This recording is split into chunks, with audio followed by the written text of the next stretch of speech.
Well, stage 3 did not turn out as I expected, yet what a stage it was, coming with plenty of takeaways, so bear with me. As expected, we saw an active fight for the break, Intermarché and Trek really ensured to get somebody in there, as did Total Energie. Sepulveda at Lotto, Kemna at Bora and Caruso at Bahrain Victorious were the strongest riders in the 9-man break that went up the road. Jumbo-Visma controlled the break initially at 4 to 5 minutes, eventually at around 2 minutes, and it looked to me as if they just wanted to ensure not to give Caruso too much of an edge. Yet then Ayuso stepped into the bee's nest and the GC group went bonkers, with Remco taking a dominant win and only 10 riders ending the stage 1 second behind him. Geraint Thomas loses 47 seconds and did not look great after the stage. Landa loses a minute and a half and Eddie Dunbar 2 minutes and 37 seconds. Here's the resulting GC going into stage 4 with 16 riders remaining within 1 minute.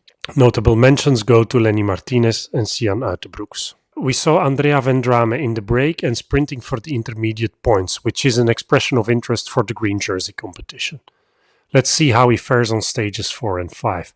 In my opinion, he stands a good chance. He showed his fast legs on stage 2 of this Vuelta, and more importantly, he also has the climbing legs to get into the breaks and to rake up the intermediate sprint points. In the fight for the polka dot jersey, Evenepoel and Sepulveda are now tied on 10 points. With Remco in the leader's jersey, Sepulveda will be wearing the polka dot jersey. Let's see whether he shows continued interest in the upcoming break stages. I'm expecting him.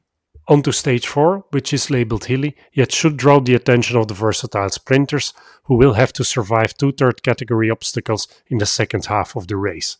The Alto de Beltal, 9k at 3.4%, and the Col de Lila, 5k at 5%, cresting at 30k from the finish line, from which point on it's largely downhill.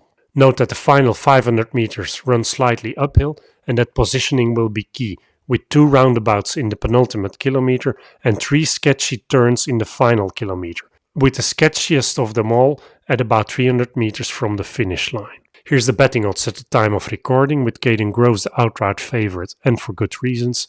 Also, the other picks are hard to contest. After naming them, I'll provide a visual to compare them based on recent results.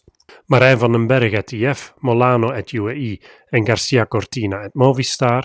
Dainese at DSM, Feline at Astana and Teuns at Little Trek. Hofstetter at Arkea Samsic, Menten at Lotto Destiny and Kokar at Cofidis. Soep at Total Energie, Caden Groves at Alpecin de Koning, Page at Intermarché and Vendrame at AG2R. Please find here a Cycling Guys sprint sheet based on some fast finish results from the Giro onwards.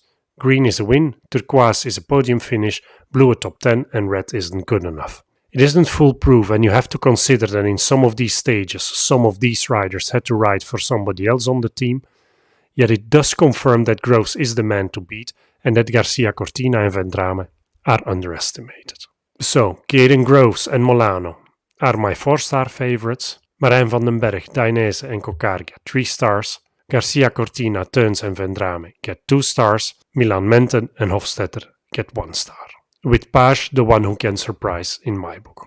In terms of podium prediction, I'm going for a Caden Groves win ahead of Molano and Kokar. Thanks for watching, enjoy the stage and see you tomorrow.